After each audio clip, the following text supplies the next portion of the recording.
할렐루야. 예, 조금 좀 어렵죠? 예, 요 3년 동안 부르다 보면 또 이게 우리의 그냥 평생 부른 노래처럼 그렇게 아마 느껴지게 되리라고 믿습니다. 오늘 우리 종강 예배로 모였습니다. 지난 학기 우리가 아둘람 기도회, 또 우리 돌봄으로, 또 여러 가지 전도대로, 또 우리 아카데미로 열심히 우리가 달려왔는데 이제 마지막 문턱에 딱 와 있습니다. 너무너무 수고하셨습니다. 메리 크리스마스. 옆에 있는 분들과도 인사를 좀 하세요. 자, 메리 크리스마스. 수고하셨습니다. 수고하셨습니다. 자기를 좀 칭찬해 줘야 돼요. 아우 잘했다. 해주세요. 아우 잘했다. 아우 잘했다. 아우 예쁘다. 아우 예쁘다. 잘하셨어요.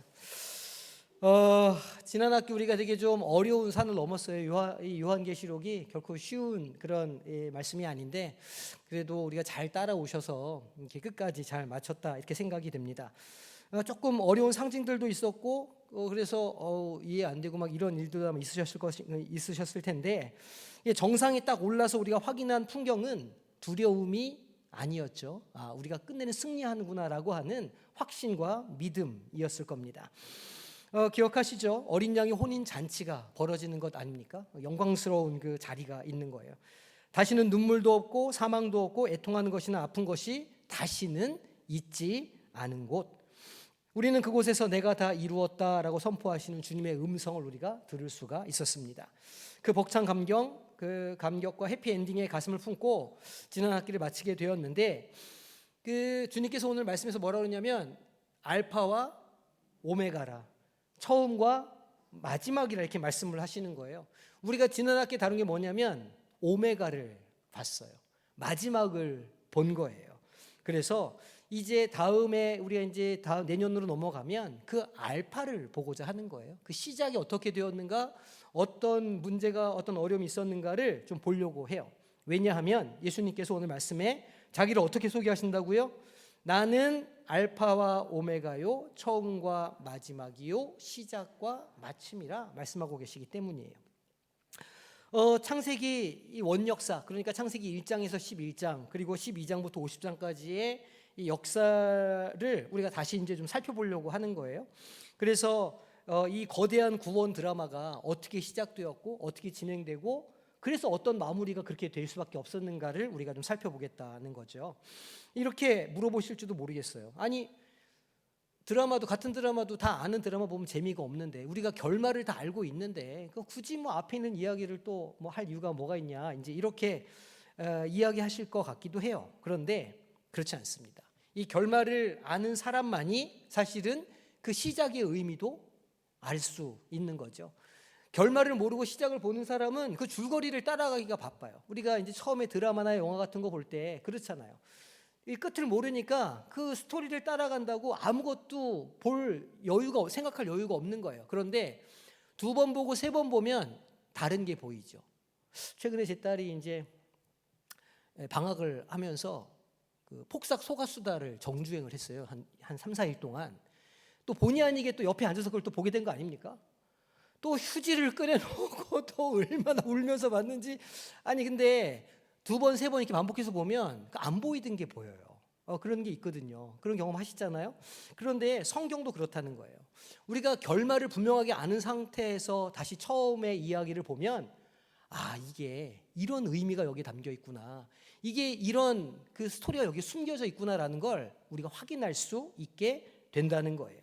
요한계시록의 그 찬란한 새하늘과 새 땅이 도대체 무엇을 회복하는 것인가를 우리가 분명하게 알려면 창세기의 에덴의 이야기를 우리가 다시 살펴볼 필요가 있다는 거죠.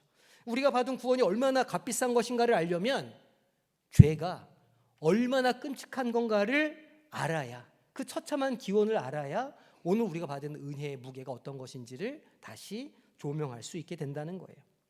그래서 이 성경 창세기로부터 계시록까지 66권의 이 성경은요, 개별적인 이야기들이 아니라는 거예요. 그냥 독립된 어떤 이야기들이 아니라 사실은 큰 하나의 줄거리를 가지고 있는 하나의 단일한 이야기라는 거죠. 창세기는 시작이고 요한계시록은 끝이에요. 그 하나가 다 연결되어 있다는 거죠. 이걸 보고 우리가 뭐라고 부르냐면 구속사라고 불러요. 우리 많이 들어보셨죠? 구속사라고 하는 것에 대해서. 이게 뭐냐면 구원의 이야기라는 뜻이에요. 구속사는 구원의 이야기라. 그러니까 풀어서 좀 얘기를 하면 하나님의 구출 작전, 하나님의 구원 작전, 이 정도로 아마 우리가 좀 쉽게 이해할 수 있을 것 같아요. 그러니까 죄와 죽음이라고 하는 테러리스트한테 그 사랑하는 자녀들이 납치가 된 거예요. 인질범한테 잡혀가지고 지금 목숨이 오락가락해요. 근데 하나님이 딱 특공대를 조직해가지고 그 사랑하는 자녀를 구출하시기 위한 구출 작전을 벌이시는 이야기가 창세기부터 시작해가지고 성경 66권을 쭉 지나서 요한계시록에서 결말을 맺더라, 그런 이야기입니다. 그러니까 우리가 성경 어디 하나를 딱 껴가지고 전체 맥락을 고려하지 않고 그 성경만을 가지고는 진정한 의미를 알 수가 없다는 거예요. 그러니까 아니 2000년 전, 3000년 전에 쓰여 있는 글도 있고, 예수님 시대 2000년 전에 쓰여져 있는 글도 있고, 막 이렇게 온 열방에 이 또 각 시대별로 막 따로 떨어져 있고 다른 사람들이 쓴 글이 어떻게 연결이 되느냐? 연결이 되죠. 왜냐하면 모든 성경은 하나님의 감동으로 된 것이기 때문에. 그래서 그 성경들이 구속사라고 하는 주제로 다 연결이 된다는 거예요. 그래서 오늘 이 종강 예배를 드리는 이 시간에 이 장대한 드라마의 시사회를 제가 한번 열어볼까 생각하고 있습니다. 이 말씀을 드리고 있는 거예요. 우리가 지난 학기에 보았던 요한계시록의 그 승리가 어떤 과정을 통해서 총 4막의 드라마로 이루어져 있는가를 제가 오늘 간단하게 말씀드리고, 내년에는 1년 내내 그 드라마를 우리가 살펴보게 될 거예요.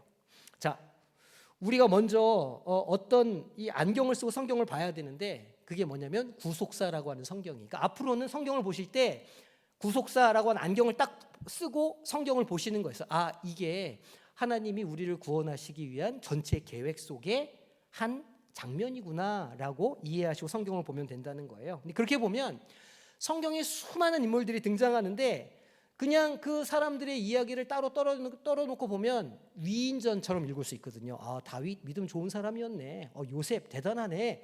이렇게 위인전처럼 읽게 될 테지만 우리는 그렇게 하면은 그 성경에 나오는 위인들을 보면서 절망할 수밖에 없을 거예요. 왜냐하면 우리는 그들처럼 믿음이 아주 대단하지도 않고, 또 우리의 삶의 어떤 모습이 그 믿음의 선진들처럼 대단하지도 않기 때문이에요. 위인전처럼 읽으면 우리는 실망하게 되는 거죠. 야, 이 성경에는 이렇게 멋지게 삶을 살고 믿음으로 살았는데 내 인생이 이거밖에 안 되는구나, 이렇게 할 수밖에 없다는 거죠. 아브라함은 거짓말쟁이요, 야곱은 사기꾼, 다윗은 살인자의 간음자. 그런데 구속사에서 주인공은요, 성경에 나오는 등장하는 사람들이 아니라는 거예요. 구속사의 주인공은 누굴까요? 성경 전체 구속사를 하나의 이야기로 보면 그 역사를 이끌어가는 분이 누굴까요? 하나님이라는 거예요. 그렇죠. 삼위일체 하나님이 구속사의 주인공 되시고, 성경에 나오는 수많은 사람들은 그 구속사에 하나님께서 맡겨주신 배역을 감당하는 사람들이라, 우리도 하나님의 구속사에 한 귀퉁이를 담당하고 있는 배우들이라 그렇게 이해하게 된다는 거예요. 그러면 구속사를 다시 한번 말씀드리면, 구속사란 죄로 인해서 망가진 이 세상을 하나님이 처음 창조하셨던 모습으로 회복해가는 하나님의 재창조 프로젝트라, 이렇게 이해할 수 있어요. 그러죠? 제가 이제 새하늘 새 땅 말씀드릴 때 그게 우주에서 새롭게 쭉 온 거라고 그랬어요? 아니면 기존에 있던 게 회복된 거라고 그랬어요? 기존에 있던 게 회복된 것이 새하늘과 새 땅이라 말씀드렸잖아요. 구속사는 딱 그거예요. 아, 하나님께서 처음 만들어주셨던 그 창조의 본래의 모습으로 다시 회복시키시기 위한 하나님의 노력과 애씀이 바로 구속사의 내용이다라는 거예요. 그러면 그 결말을 향해서 하나님이 어떻게 역사를 이끌어 가시는가를 간단하게 4막으로 제가 설명을 드릴 거예요. 그러니까 4막의 드라마가 있어요. 1막이 뭐냐면 창조예요. 1막은 창조예요. 하나님의 꿈에 관한 거죠. 하나님께서 세상을 처음 지으셨을 때 완벽했을까요? 불완전했을까요? 처음엔 완벽했죠. 하나님께서 그 완벽한 세상을 보시면서 뭐라고 그러셨어요? 보시기에 좋았더라 말씀하셨어요. 하나님과 인간 사이에는 아무런 거리낌이 없었던 거예요. 아담과 하와가 다 벗고 있었지만 수치심을 느끼지 않았고요. 그들은 자유롭게 그 동산을 뛰놀며 먹고 마시고 하나님을 찬양하고 예배했다는 말이에요. 처음에는.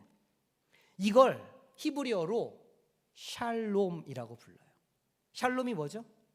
평화, 평안, 평강 여러 가지로 해석할 수가 있잖아요. 하나님이 처음 창조하셨던 완전한 상태를 샬롬이라고 하는구나 아시면 돼요. 우리가 지난 학기 요한계시록 21장에서 보았던 새 하늘과 새 땅이 무엇이냐면 바로 이 1장의 에덴이 다시 회복되고 완성된 모습인 거예요. 완전한 샬롬에 이루어진 거죠. 이게 하나님의 원래 디자인이에요. 하나님의 원래 이 사용 계획서, 사용 설명서의 끝이 원래 이렇게 돼 있던 거예요. 그런데 이막에서 어떤 일이 벌어졌을까요?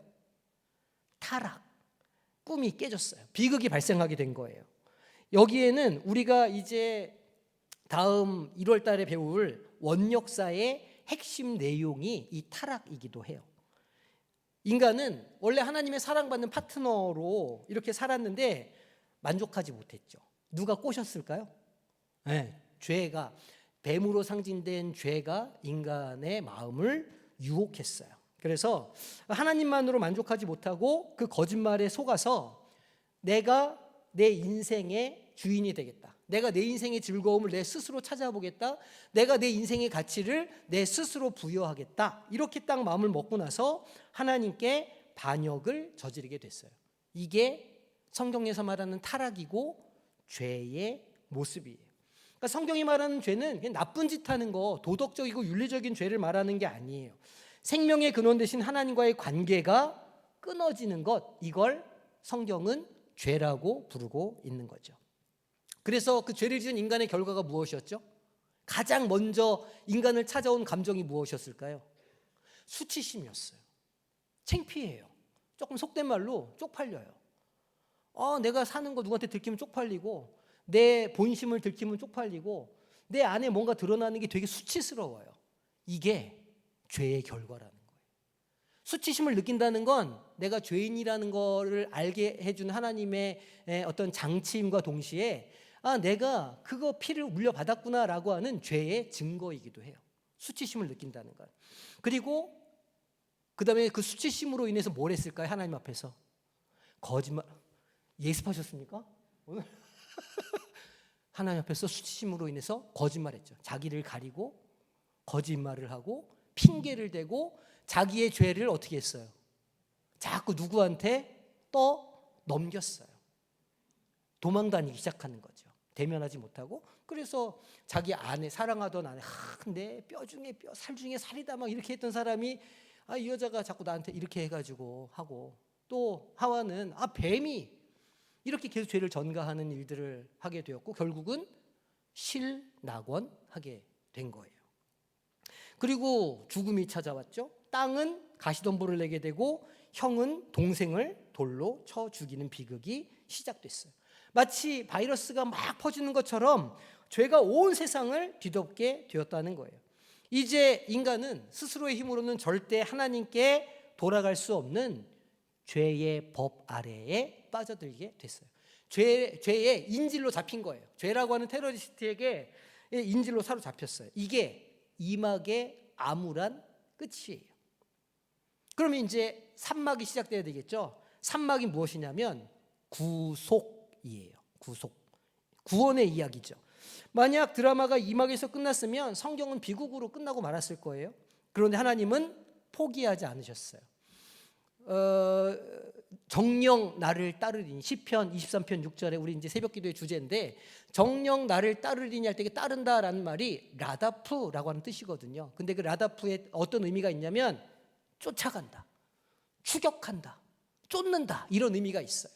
하나님의 사랑이 어떻다는 거예요? 나를 그냥 이렇게 이렇게 하는 게 아니고 집요하게 그 구원하실 자를 쫓아가서 끝내 뭐 한다는 거예요?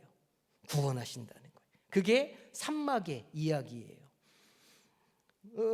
구속의 장면이 시작되는 거죠. 하나님은 반역한 인간을 다 죽이고 없애는 대신에 놀라운 약속을 주시는데 그게 창세기 3장 15절의 말씀이에요. 내가 너로 여자와 원수가 되게 하고 내 후손도 여자의 후손과 원수가 되게 하리니 여자의 후손은 내 머리를 상하게 할 것이요 너는 그의 발꿈치를 상하게 할 것이니라 하시고, 이게 누구를 말씀하는 걸까요? 예수 그리스도를 상징하는 복음의 말씀이에요. 그래서 이 복음을 첫 번째 복음이라, 복음의 기원이라, 그래서 우리는 원복음이라고 하는 이름을 여기에 붙였어요. 하나님은 벌써 이때부터 아들을 보내서 인질된 우리를 구출할 계획을 세우셨다는 거예요. 그 약속을 지키기 위해서 하나님이 처음에는 이게 많은 사람들을 대상으로 한 번에 무엇인가를 해보려고 하시다가 그게 1장에서 11장까지의 내용이에요. 근데 다 실패했어요. 그래서 하나님이 어떤 일을 하셨느냐면 이제 한 사람, 한 가정에게 집중하기 시작하셨어요. 그게 창세기 12장부터 시작되는 족장사에 나오는 이야기예요. 그래서 아브라함을 부르시고 이스라엘이라고 하는 민족을 세우신 거죠. 수많은 선지자들을 통해서 구원자가 온다. 밤이 깊었고 낮이 가까이 왔다. 여름이 온다, 봄이 온다 라고 하는 소식을 주신 거예요. 그리고 마침내 때가 찼어요. 그리고 누가 오셨을까요? 예수 그리스도가 오셨어요. 그게 바로 내일이에요. 하나님께서 사람이 되어서 직접 인생의 한 복판으로 침투하셨어요. 아기 예수의 강림, 이걸 우리는 성육신이라고 불러요. 그리고 죄의 대가인 죽음을 대신 치르기 위해서 십자가에 오르셨어요. 그러니까 십자가는 패배의 장소가 아니에요. 테러리스트는 좋아했어요. 하하, 내가 저 하나님의 아들을 내가 죽였다. 이제 나의 승리다. 이렇게 생각했던 것 같아요. 그런데 그 죄라고 하는 테러리스트에게 잡힌 우리를 구하기 위해서 하나님이 대신 지불하신, 속량하신 몸값, 사랑의 절정이 십자가이죠. 그래서 예수님께서 십자가에서 다 이루었다 이렇게 외치시고 죽으셨어요. 그래서 이막에 있었던 저주가 끊어졌어요. 산막이 저주를 끊는 장면으로 끝나게 돼요. 그리고 이제 마지막 사막이 시작되는 거예요. 이 사막은 하나님께서 구원을 완성해 가시는 이야기예요. 그게 우리가 본 계시록이 다루고 있는 내용인 거죠. 예수님은 부활하셨고 승천하셨어요. 그리고 다시 오겠다고 약속하셨어요. 이른 비가 2000년 전에 강림하신 예수 그리스도라면 늦은 비는 이제 우리에게 다시 장차 오실 재림 예수님을 상징해요. 우리가 계속 다뤘던 이야기죠. 주님께서 다시 오시는 날 이 죄의 잔재, 죄의 이 나머지 것들은 완전히 사라지고 우리는 영광스러운 몸으로 부활해서 영원히 주님과 함께 왕노릇을 하게 될 거라. 이게 하나님의 구속사의 아주 간단한 전체 내용이에요. 자, 그럼 지금 우리는 어떤 시대를 살고 있을까요? 몇 막과 몇 막을 살아가고 있을까요?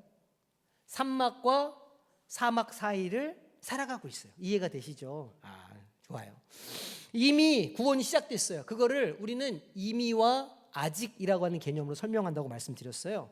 그래서 이미 구원이 시작되었지만 아직 구원이 완성되지 않은 때를 우리가 지금 살아가고 있다는 거예요. 그래서 여전히 우리 가운데 아픔이 있어요. 왜 이러지? 하나님 계시는데 왜 내 인생이 이렇지? 내가 이렇게 열심히 예수를 믿는데 왜 가끔씩 나는 이렇게 아프고 고통스럽고 어렵지? 고독하지? 그것은 우리가 이미 하나님께서 우리에게 오셨지만 아직 완성되지 않은 때를 우리가 살아가고 있기 때문이라는 거예요. 그래서 우리가 여전히 그런 고통 가운데 있지만 끝내 우리가 끝까지 인내하며 살아갈 수 있어요. 왜냐하면 이 이야기의 결말이 승리인 것을 알기 때문에. 이 이야기의 결말이 하나님과 함께 그 영광의 보좌 위에서 함께 찬양하는 새 노래를 부르는 존재라는 걸 우리가 알기 때문에 이 이미와 아직의 이 긴장의 때를 살아갈 수 있게 된다는 거예요. 그게 성도의 삶이요 구속사의 내용이에요. 자, 여기까지 이해가 되셨나요? 네.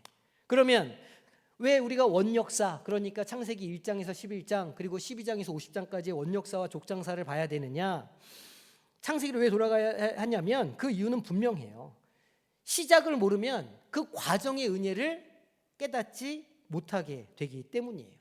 우리가 이제 원역사를 보게 되면 인간이 얼마나 철저하게 타락했는가를 우리가 보게 될 거예요. 그러니까 우리가 생각하는 타락, 우리가 생각하는 죄가 막연한 어떤 이미지나 감상적인 어떤 것이 아니라 인간의 삶을 실존적으로 어떻게 망가뜨리고 붕괴시켰는지를 우리가 1장에서 11장을 통해서 보게 될 거예요. 거기 어떤 것들이 나오죠? 노아의 홍수 이야기도 나오고 바벨탑 사건도 등장해요.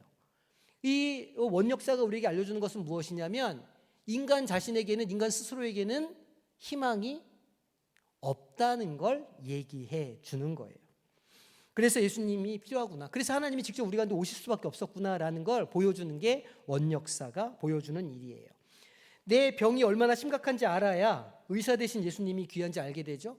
나는 의인을 부르러 온 것이 아니라 죄인을 부르러 왔다 말씀하셨잖아요. 내가 죄인인 걸 깨달아야, 내가 어쩔 수 없는 존재구나라는 걸 자각해야 그 다음에 하나님의 은혜가 역사하실 수 있는 공간이 내 안에 생겨요.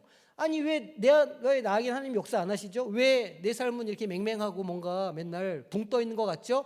왜냐하면 어쩌면 이 타락이라고 하는 나의 죄성을 인정하지 않아서인지도 몰라요. 그래서 우리가 이 죄성을 철저하게 깨닫고 이 사건의 엄중함을 깨닫게 되면 하나님께서 일하실 공간이 그때 생기게 된다는 거예요. 회개가 먼저예요. 그래서 아브라함, 그리고 나서 우리는 이제 족장사를 보게 돼요. 12장에서 50장까지 한 가족의 이야기예요. 아브라함으로부터 시작된 한 가족의 이야기가 창세기의 이야기예요. 그리고 이 가족의 이야기를 통해서 그 절망과 좌절, 죄로 가득한 세상 속에서 하나님께서 어떻게 작은 등불을 켜시고 그것을 점점 크게 키워 가셨는지를 우리가 보게 되는 거예요. 그러니까 아브라함, 이삭, 야곱, 요셉은 위대한 영웅이 아니에요. 그들이 위대한 게 아니에요. 그들이 위대한 게 아니라 끝까지 추격하시는 하나님의 사랑이 그들을 신앙의 믿음의 선진으로, 신앙의 선배로 세워 주셨다는 거예요. 하나님이 포기하지 않으시는 사랑이 그들을 만들어 갔던 거죠. 우리가 지난 학기 요한계시록의 맨 마지막 장면에 새 예루살렘 성에 뭐가 기록되어 있었죠? 12지파의 이름과 그리고 12사도의 이름이 성전의 기둥에 새겨져 있었다 우리가 봤잖아요. 그러니까 그 12지파가 어떻게 탄생하게 되었는지, 또 야곱의 치열한 삶을 통해서 우리가 보게 되는 거죠. 요한계시록의 영광을 아는 우리가 창세기를 딱 펼쳐보면 이게 그저 그냥 옛날 이야기를 우리에게 들려주시는 게 아니라 하나님의 전체 계획 속에 이미 과거로부터 하나님께서 계획하신 바가 이루어져 가는 거구나라는 걸 우리가 깨닫게 된다는 거예요. 하나님이 그때도 일하셨고 목표를 가지고 일하셨고 그때도 일하셨고 지금도 일하시고 앞으로도 일하시겠네, 내 인생에도 일하시겠네, 이걸 확인하고자 하는 거예요. 자, 오늘 우리는 하나님의 구출작전이라고 하는 제목으로 창조부터 이 완성까지 이 내막의 거대한 드라마를 아주 간단하게 훑어봤어요. 우리 내년에 이제 이 아카데미 내내 이 내막의 이야기를 계속해서 살펴보고 내 삶에 적용하고 이런 과정들을 우리가 계속 해볼 거예요. 그래서 이 거대한 숲을 보고 나서 이 성경이 말하고 있는 이 작은 것, 우리가 큰 숲을 보고 나서 각 나무를 볼 때 이 나무가 이런 의미구나라는 걸 깨닫고자 하는 거예요. 그 나무에는 전체 숲을 다 보고 난 다음에 각 나무에는 저도 포함되어 있어요. 그리고 여기 아카데미 나온 한 사람 한 사람도 그 나무에 다 포함되어 있는 거예요. 그리고 그게 전체 숲을 만들고 하나님의 구속사 가운데 있다는 걸 확인해 보려고 해요. 그래서 이걸 어떻게 말할 수 있냐면 구속사의 관점으로 내 인생을 해석하기라고 이름 붙일 수 있어요. 그러니까 내년 1년 우리가 뭐 할 거냐면 구속사의 관점으로 내 인생을 다시 써보자, 다시 생각해보자, 다시 기록해보자는 거예요. 우리가 성경을 배우는 이유는 그냥 지식을 쌓기 위함이 아니에요. 제가 이제 이따가 우리 제비 뽑아가지고 장학금 드리겠지만 우리가 장학금을 받겠다고 한 학기 열심히 공부한 게 아니었잖아요. 장학금을 준다는 얘기도 안 했고 이건 은혜로 드리는 거니까. 근데 우리가 무엇인가 보상을 바라고 하나님 앞으로 나아가는 거냐? 그게 아니라는 거예요. 우리의 인생은 그냥 우연히 던져진 그냥 고독한 나만의 이런 삶이 아니라는 거죠.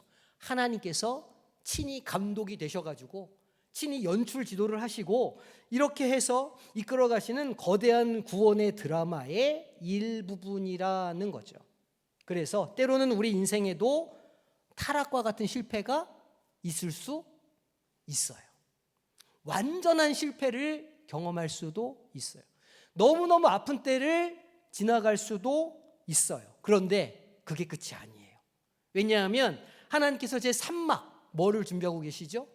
구속의 장면을 준비하고 계신다는 거예요. 그리고 우리는 마침내 하나님과 함께 완성된 하나님의 나라를 함께 살아가게 될 거예요. 우리는 결말을 아는 사람들이니까. 우리가 요한계시록을 통해서 확인한 것처럼 이 드라마의 엔딩은 비극이 아니라 승리이고 그리고 영광이에요. 놀라운 건 하나님은 우리의 실패와 우리의 비극조차도 재료로 쓰셔서 우리를 다듬고 하나님 나라에 너무너무 딱 맞는 사람으로 만들어 가신다는 거죠. 마침내 선을 이루시는 분이에요. 그래서 우리 모든 성도들을 그 처음의 시작의 자리로 장면으로 초대하고 싶어요. 요한계시록이라고 하는 이야기의 끝을 본 우리는 이제 그 전체 이야기의 처음으로 그 숲의 입구로 이제 다시 가보게 될 거예요. 우리는 거기에서 우리 조상들의 실패를 보게 될 것이고 그리고 그 실패를 덮으시는 하나님의 사랑을 만나게 될 거예요. 그리고 아브라함의 고민이 나의 고민이랑 다르지 않은데 이런 걸 발견하게 되실 것이고 야곱의 씨름이 이거 내 기도인데 라는 거를 발견하게 되실 거예요. 결국은 우리는 뭘 고백할 수 있느냐? 주님은 내 인생의 알파와 오메가가 되시는 분이십니다 라고 내년 2026년 12월 마지막 시간에 고백할 수 있으면 좋겠어요. 이렇게 하려고 열심히 준비하고 지금 막 계획을 막 짜고 있어요. 막 청사진을 막 그리면서 혼자서 이걸 막 준비하면서 재밌겠네. 이게 은혜 받으시겠네. 은혜를 받으셔야 되는데 막 이러면서 열심히 준비를 하고 계획을 세우고 있어요. 그 시작과 끝을 우리가 믿음으로 쭉 연결할 때 우리의 신앙이 비로소 자리를 찾고 흔들리지 않는 반석 위에 서게 될 줄로 믿습니다. 자, 1년을 떠나 보내세요. 우리 권사님 막 울면서 얼마나 한 해가 그렇게 후회스러웠으면 그렇게 우셨겠어요. 그런데 하나님은 과거의 하나님이 아니에요. 과거의 후회 하나님도 아니시고 미래 내년에 또 무슨 일이 있을까, 또 어떤 어려운 일이 있을까, 미래의 두려움의 하나님도 아니에요. 하나님은 임마누엘, 지금 여기 우리와 함께 하시는 하나님이에요. 그래서 이 하나님의 말씀을 통해서 이 은혜의 대장정에 매일매일 같이 참여해서 은혜를 다 받아 누리시기를 주님의 이름으로 축복합니다. 구속사라고 하는 렌즈를 통해서 하나님의 마음을 우리가 알고 그 구속의 드라마 속에 내가 있구나, 우리 가정이 있구나, 우리 교회가 있구나, 이걸 딱 발견하고 그 믿음으로 든든히 세워져 나가는 한 해가 되시기를 주님의 이름으로 축복합니다. 기도하겠습니다. 사랑과 은혜가 풍성하신 아버지 하나님, 지난 한 학기 여러 가지 사역과 또 계시록의 말씀을 통해서 우리에게 영원한 천국 소망과 승리의 확신을 허락하여 주시니 참으로 감사를 드립니다. 세상은 여전히 어둡고 혼란스럽지만 역사의 주관자가 오직 하나님 한 분이심을 믿고 믿음으로 고백하는 인생들이 되게 하여 주시옵소서. 오늘 주님의 구속의 이야기를 우리가 들었습니다. 우리를 창조하셨고 비록 타락했으나 포기하지 않으시며 그 아들을 십자가에 내어주시기까지 우리를 구속해 주신 그 하나님의 집요한 사랑 앞에 감사를 드립니다. 이제 우리가 다시 주님의 말씀 앞에 서기를 소망합니다. 이제 다시 창세기의 말씀을 펼칠 때에 우리의 영안을 열어 주시옵소서. 태초에 일하셨던 하나님이 지금 나의 하나님이심을 깨닫게 하여 주시고 아브라함과 요셉을 인도하셨던 그 손길이 오늘 나의 삶을 붙들고 있음을 깨닫게 하여 주옵소서. 때로 우리의 인생이 뜻대로 풀리지 않아 답답할 때마다 이미 승리로 끝난 구속사의 결말을 기억하며 다시 소망을 얻는 우리 모두가 되게 하여 주시옵소서. 모든 인생들의 알파와 오메가가 되시는 예수 그리스도의 이름으로 기도하옵나이다. 아멘.